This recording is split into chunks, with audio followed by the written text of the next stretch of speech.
This is how I define the language of leadership, right? And you guys got it, easy. Clear, confident, expresses a vision. Basically, it's being able to say, here's what I see, and then laying out a vision for how to get from A to B. Many men are great at this, right? They don't struggle to paint a picture of where they intend to take us, even if their vision sometimes leads them and us to a dead end.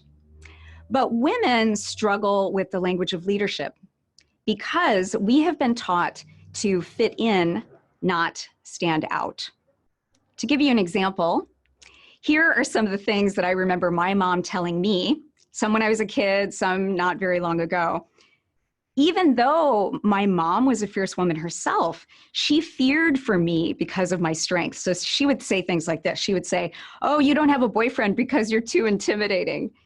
Oh, you're too direct. You're too bossy, right? When we were young, we got mixed messages. Little boys were told things like, oh, you're confident and you're proud and you're focused. But as little girls, we were often told things like, you're conceited or you're stuck up or you're full of yourself. But we're not little girls anymore. And the truth is, the world is sorely missing our leadership. While women constitute the majority of the population, they are underrepresented in leadership positions. In fact, they represent only 24% of Congress, 5% of Fortune 500 CEOs, 6% of all VC boards, and only 18% of all executive positions in Hollywood. So why is this? Why is this so?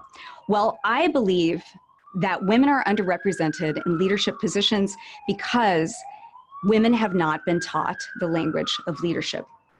And what I know is that if you don't learn to speak the language of leadership, you won't live up to your potential in your career, and you won't find success in business.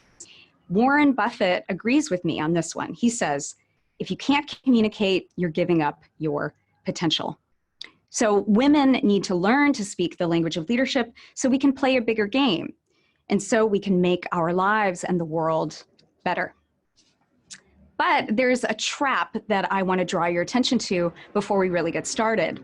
Many women think they need to take on aggressive masculine qualities to speak like a leader, and they fear getting punished for it.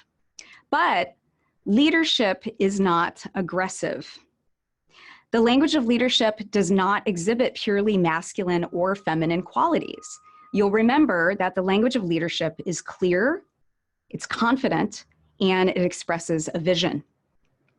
And there are many female and male leaders who speak the language of leadership, some of them represented here.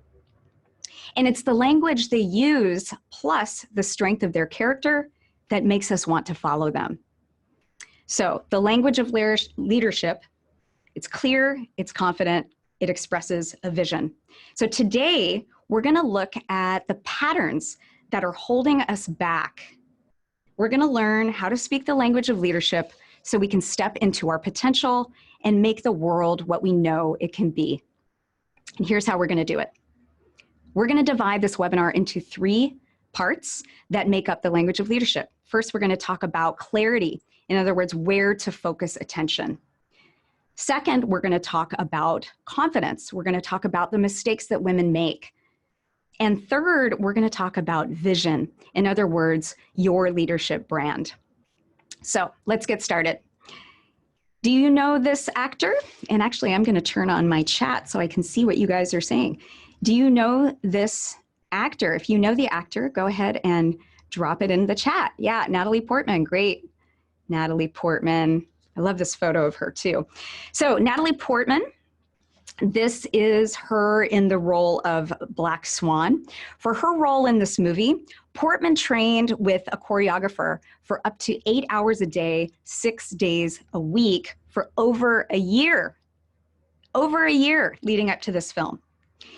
Why am I sharing this with you? I'm sharing this with you because actors study their roles so they can become the person they're going to play. Because they know how they act and what they say influences what people believe about them. Being believable as a leader means we have to act like leaders. So this means we have to study the role. So let's look at 3 things first that leaders don't do, okay? So first, leaders don't focus on their flaws, fears, and foibles. Women have a bad habit of turning down their shine by drawing attention to the things that have nothing to do with how powerful they are.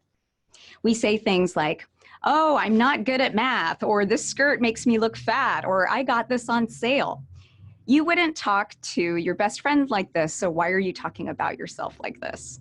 When we tell others what we think is wrong, they can't help but see it too. We're creating their reality with our words. So the first thing is that leaders don't focus on their flaws, fears, and foibles. The second thing leaders don't do is they don't shun success, okay? They don't shun success by deflecting compliments.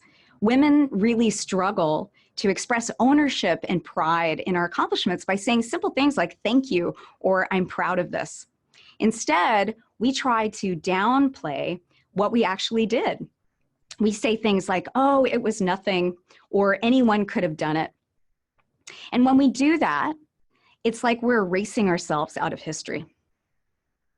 The third thing leaders don't do is that they don't play the worker bee. So we hear this all the time. We hear, oh, I'm so busy. I'm crazy busy. Everyone's busy, right? I think we can all agree on that. And no one wants to hear how busy you are. And what's more is that when you draw attention to how busy you are like this is what it actually communicates. It communicates, oh yes, I'm a mess. Because saying how busy you are actually communicates this. It communicates, I'm so disorganized. It communicates, I don't have clear goals. It communicates, I can't delegate. In contrast, leaders direct attention to what matters. So what matters? Take a minute and think of some of the things that leaders draw attention to. And when you think of something, go ahead and drop it in the chat. What do leaders draw attention to? What do leaders draw attention to? You can go ahead and drop it in the chat. Their strengths, the vision for the future, success stories, long-term goals, their teams, their accomplishments, team wins, challenges, achievements. Exactly. Right. You've got it. You've got it. Okay. Yeah. So here's what leaders direct attention to. They direct attention to self-promotion. They say what they're good at. They brag a bit. And women have a track record of really not doing this well. According to a National Bureau of Economics research report, women consistently rate their performance lower than men. Even though both groups had the same average score on a test, men, on average, gave themselves a 61 out of 100, whereas women gave themselves a 46 out of 100, even when they knew a prospective employer would receive the scores. So we have to be aware of our tendency to rate our performance poorly, and we have to take steps to change this bad habit. The second thing that leaders consistently do is leaders celebrate their successes and, of course, the successes of their teams.